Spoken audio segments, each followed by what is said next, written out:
Assalamualaikum warahmatullahi wabarakatuh. Shalom, Om Swastiastu, Namo Buddhaya, salam kebajikan, salam sejahtera untuk kita semua.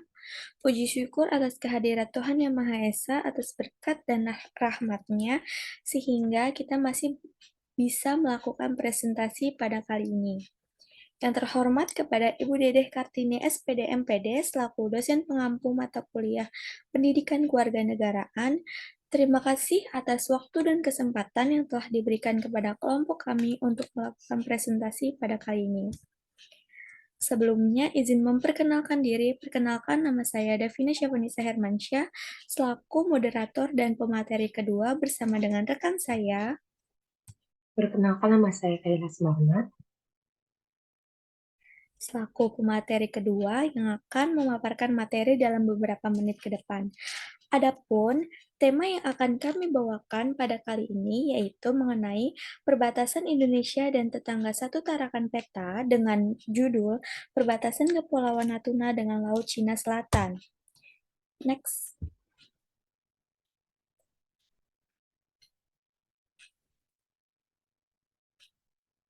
Pokok bahasan yang akan kami paparkan yaitu yang pertama ada perbatasan wilayah Indonesia, yang kedua perbatasan wilayah Natuna, yang ketiga konflik Kepulauan Natuna dengan Cina, yang keempat dampak konflik Kepulauan Natuna terhadap wilayah Indonesia, dan yang terakhir upaya penyelesaian konflik Kepulauan Natuna antara Indonesia dengan Cina. Baik, langsung saja kepada Kaila Sumarna dipersilahkan untuk memaparkan materinya. Baik, terima kasih banyak pada moderator yang telah memberikan waktunya. Jadi pembahasan yang pertama yaitu mengenai perbatasan wilayah Indonesia. Dari definisinya sendiri, wilayah merupakan unsur yang sangat penting bagi suatu negara karena tidak akan ada suatu negara apabila tidak memiliki wilayah. Sedangkan perbatasan merupakan salah satu perwujudan terpenting dari kedaulatan teritorial karena perbatasan sebagai pembatas suatu wilayah politik dan wilayah pergerakan. Lalu wilayah perbatasan merupakan kawasan tertentu yang mempunyai dampak penting dan memiliki peran strategis bagi peningkatan kesejahteraan masyarakatnya dan pertahanan kesejahteraan sosial ekonomi masyarakatnya baik di dalam maupun di luar wilayah. Dan wilayah perbatasan ini meliputi wilayah perbatasan yang ada di daratan, di lautan, dan di udara dengan negara tetangga.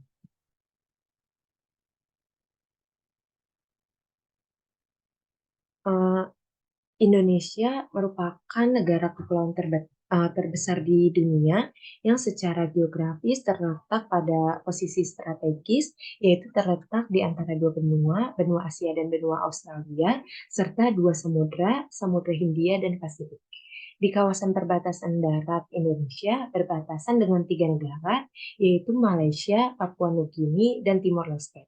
Dan sebagai negara kepulauan, tentunya Indonesia mempunyai batas maritim berupa batas laut wilayah atau teritorial, batas landas kontinen, dan batas zona ekonomi eksklusif dengan 10 negara yaitu India, Thailand, Malaysia, Singapura, Vietnam, Filipina, Palau, Papua Nugini, Timor Leste, dan Australia.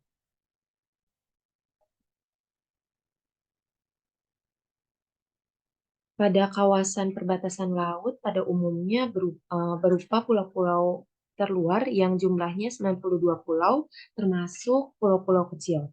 Untuk penentuan luas wilayah perbatasan dilakukan dengan mempertimbangkan perwujudan fungsi-fungsi perbatasan negara, yaitu fungsi security atau keamanan, dan fungsi kemakmuran dengan memperhatikan realitas perkembangan kondisi lingkungan hidup di daerah melalui kajian dan observasi lapangan yang terukur. Tidak semua negara memiliki wilayah perairan, contohnya seperti negara Irak. Akan tetapi, setiap negara pasti memiliki wilayah daratan dan wilayah udara. Selanjutnya mengenai dasar hukumnya, jadi wilayah kedaulatan negara, batas teritorial, dan batas wilayah jurisdiksi NKRI diatur dalam tiga dasar hukum. Yang pertama, Undang-Undang Dasar tahun 1945 Pasal 25 yang menyatakan bahwa NKRI adalah negara kepulauan yang terdiri dari ribuan pulau dan memiliki batas-batas wilayah sehingga tidak sembarang negara dapat mengakui bahwa kawasan yang termasuk ke dalam Republik Indonesia adalah bagian wilayahnya. Yang kedua, Undang-Undang Nomor 43 Tahun 2008 tentang Wilayah Negara, Asas Pengaturan Wilayah Negara, Batas Negara Indonesia di Darat, Laut, dan Udara, Wewenang Negara dalam mengelola dan mengatur wilayah dan batas negara, larangan menghilangkan, merusak, merubah, atau memindahkan tanda-tanda batas negara, atau juga melakukan pengurangan luas wilayah negara, serta hukuman bila pelanggaran tersebut dilakukan. Lalu yang ketiga ada Peraturan Pemerintah Nomor 38 Tahun 2002 tentang Daftar Koordinat Geografis titik-titik garis pangkal Kepulauan Indonesia. Peraturan ini mengatur titik-titik pangkal yang diambil dari garis pantai, muara sungai, dan kuala di pulau terluar untuk menarik batas laut wilayah Indonesia. Ketiga dasar hukum ini diperkuat dengan aturan hukum internasional, yaitu United Nations Convention on the Law of the Sea atau UNCLOS atau Konvensi Perserikatan Bangsa-Bangsa tahun 1982 tentang hukum laut. Ketentuan dalam konvensi PBB ini, yang pertama, negara yang memiliki pantai menjalankan dan menetapkan kedaulatan laut teritorialnya tidak boleh melebihi lebar 12 mil. Yang kedua, negara yang memiliki perbatasan langsung dengan laut bisa menetapkan zona ekonomi eksklusif sejauh 200 mil. Yang ketiga, negara kepulauan memiliki kedaulatan sendiri atas wilayah laut, ditentukan oleh garis lurus yang ditarik di titik terluar pulau. Dan yang keempat, negara dapat menentukan jalur laut dan rute udara yang bisa dilintasi oleh negara asing.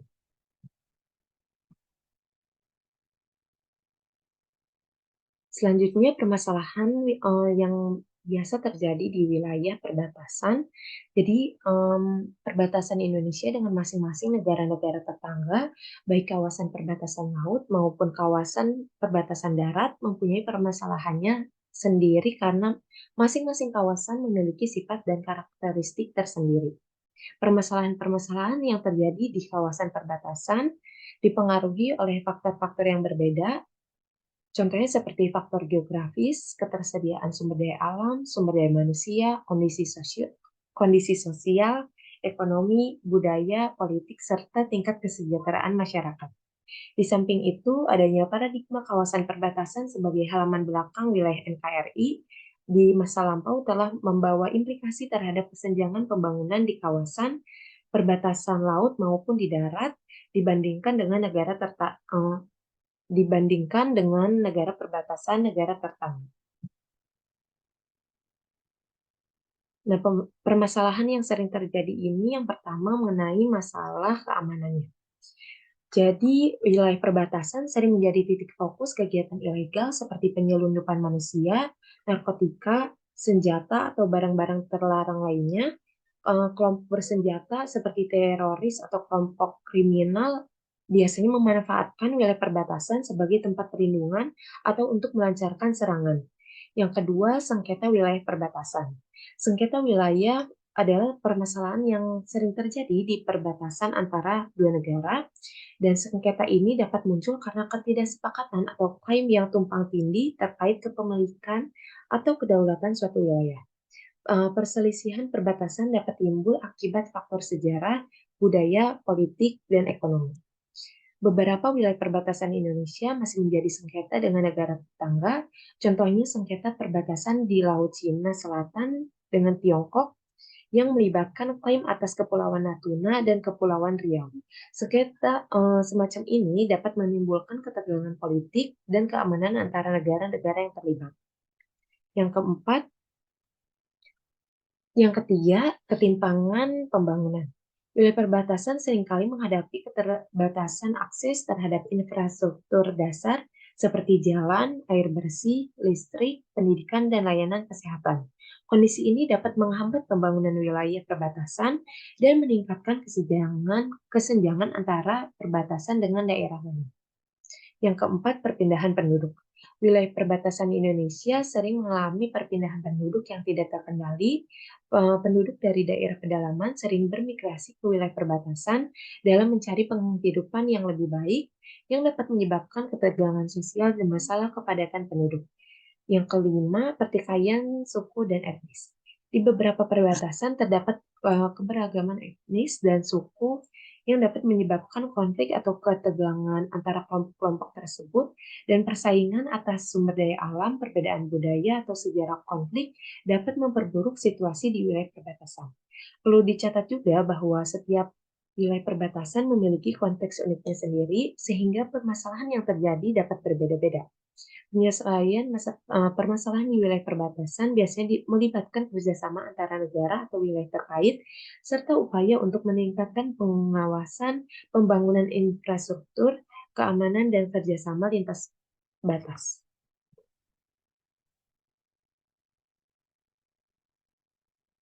Selanjutnya, mengenai perbatasan wilayah Natuna sendiri. Nah, Kepulauan Natuna adalah salah satu kabupaten di Provinsi Kepulauan Riau, dan Natuna ini merupakan kepulauan paling utara di Selat Parimata. Di sebelah utaranya, Natuna berbatasan dengan Vietnam dan Kamboja. Di selatan berbatasan dengan Sumatera Selatan dan Jambi. Di bagian barat berbatasan dengan Singapura, Malaysia Barat, dan Riau. Dan di bagian timur berbatasan dengan Kalimantan dan Malaysia Timur. Kawasan Laut Natuna bersinggungan dengan batas laut zona ekonomi eksklusif dua negara ASEAN, yaitu Vietnam dan Malaysia.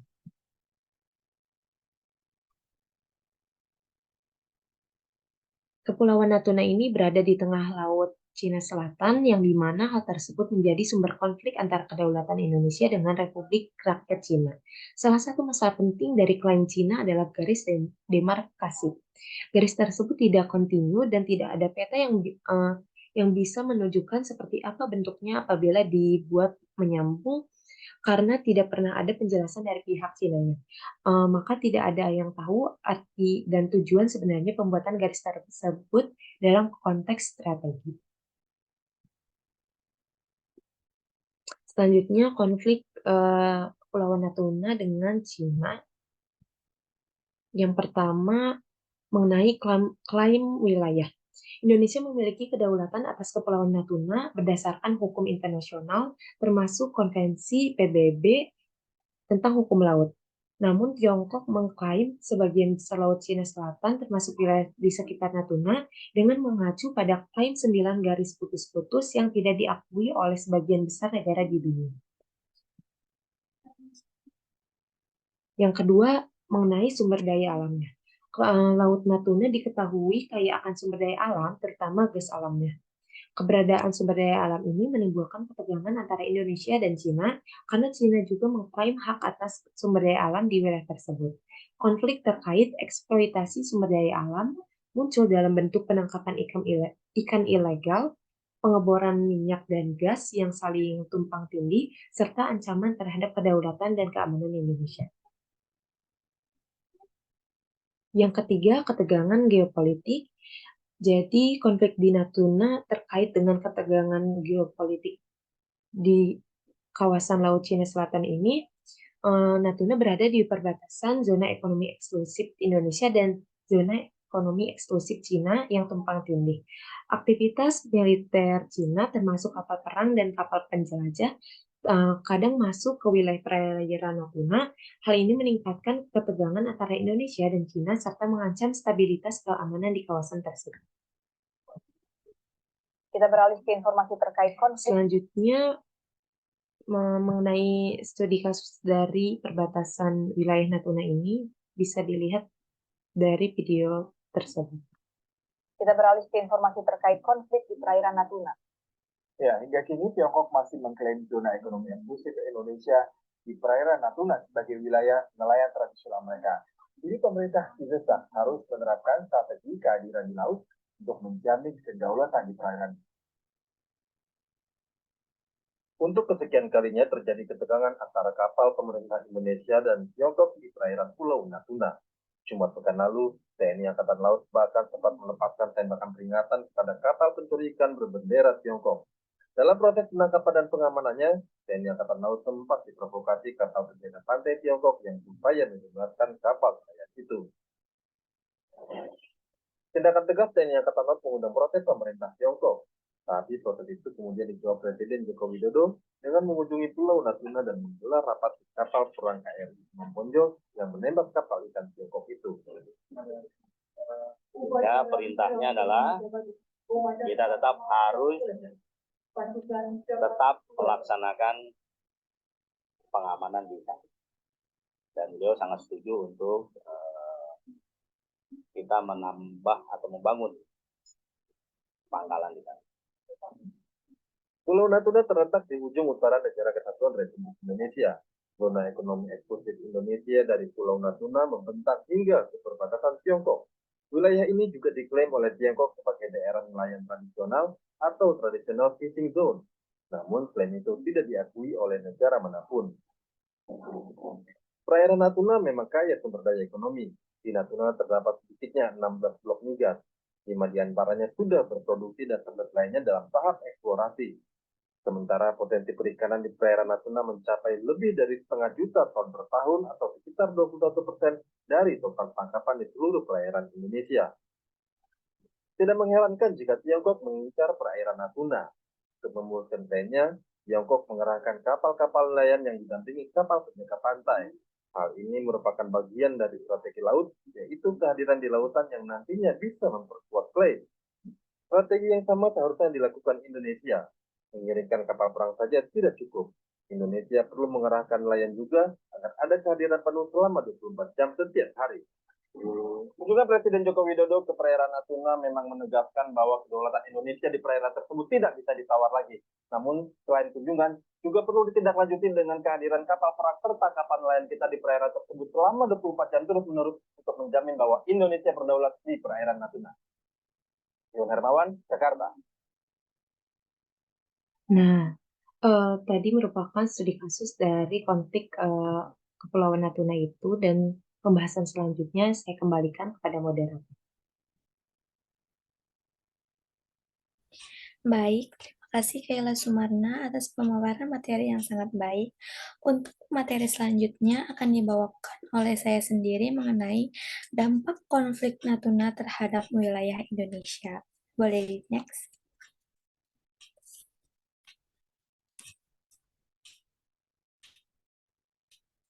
Dampak yang pertama yaitu roda perekonomian menjadi tidak stabil.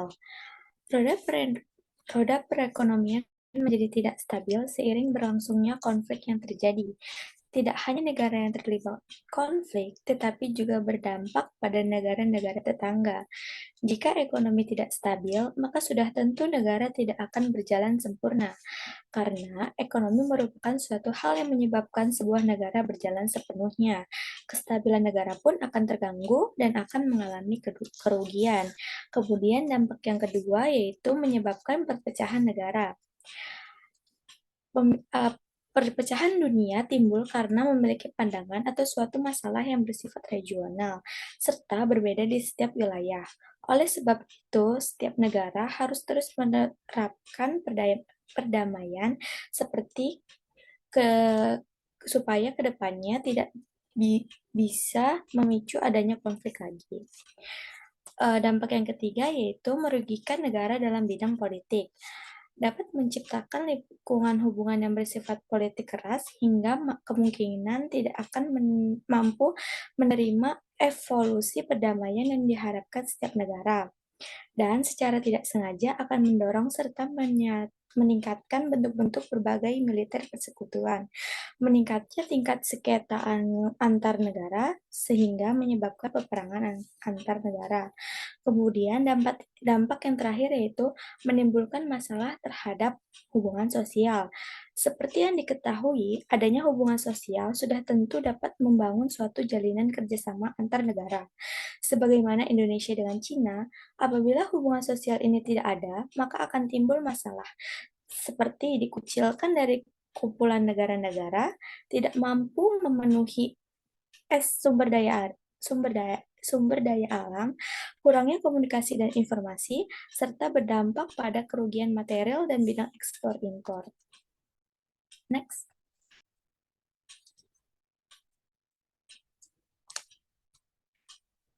Selanjutnya ada upaya penyelesaian konflik Natuna antara Indonesia dengan Cina.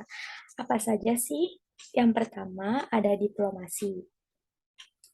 Diplomasi merupakan pendekatan utama yang diambil oleh Indonesia dalam menangani konflik Natuna.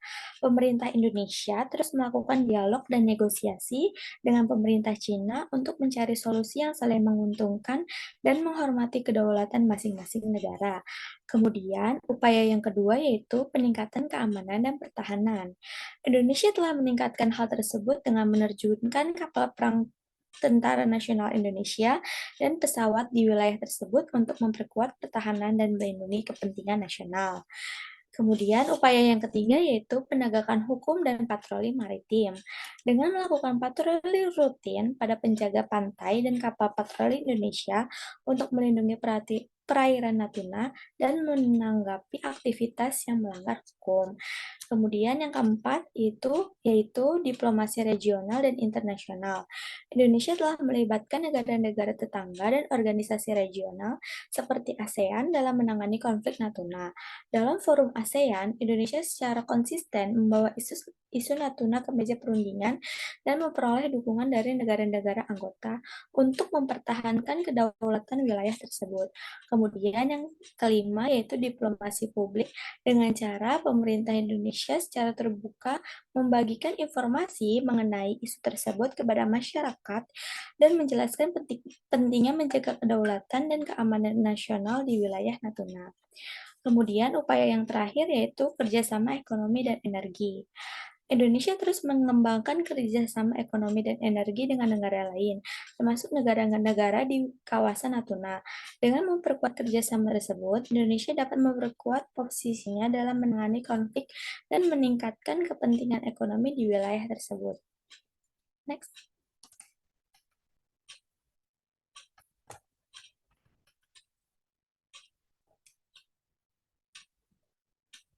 Kemudian ada penyelesaian konflik Natuna.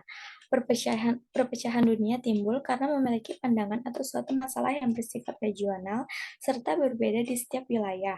Oleh sebab itu, setiap negara harus terus menciptakan perdamaian supaya kedepannya tidak lagi memicu adanya konflik atau permasalahan lain antar negara, supaya dapat memenuhi hubungan diplomasi yang baik agar dapat dijadikan pedoman oleh setiap negara. Next.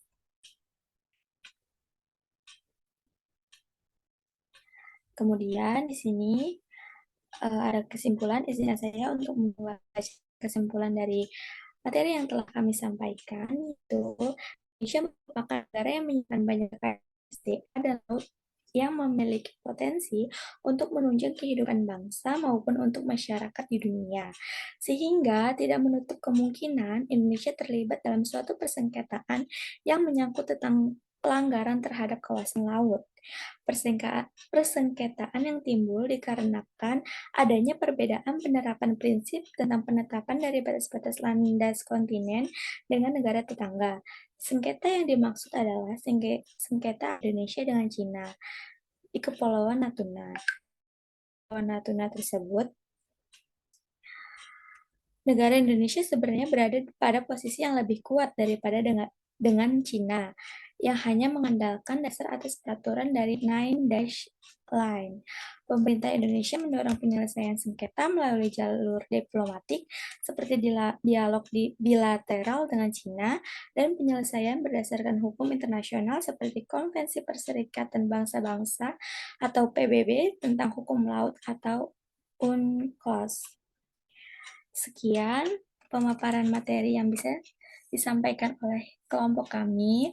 Mohon maaf apabila ada kesalahan atau kekurangan baik dalam penyampaian secara sengaja maupun tidak sengaja. Wabillahi taufik wal hidayah. Wassalamualaikum warahmatullahi wabarakatuh.